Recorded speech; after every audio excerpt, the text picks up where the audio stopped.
వాడతాం. ఆయిల్ వేసి మరిగించాలి. అది మరగాలంటే స్టవ్ ఆన్ చేయాలి. ఆనియన్స్ వేసుకోవాలి.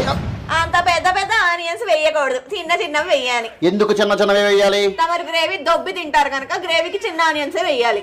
సంకలో సగ్గడ్డ వచ్చింది ఏంటి? స్టైల్ ఇది. ఇప్పుడు పచ్చిమిర్చి వేయాలి కదా? కాదు, అల్లం వెల్లుల్లి పేస్ట్ వేయాలి. ఇది ఇచ్చి కొడతాను. అల్లం వెల్లుల్లి ఓకే, పేస్ట్ నొరగొచ్చేస్తుంది.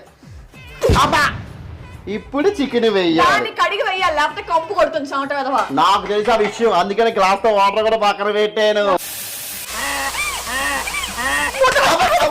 ఇప్పుడు చికెన్ వేయచ్చా? దానికి ఉప్పు కారం పెట్టాలి ముందు.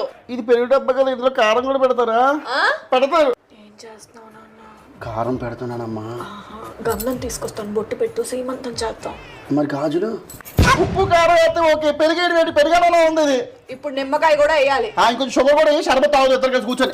నేను చికెన్ చేయడం కాదు, ప్రతి దాంట్లో వేలు పెట్టి దొబ్బుతున్నావు నువ్వు. కాదురా.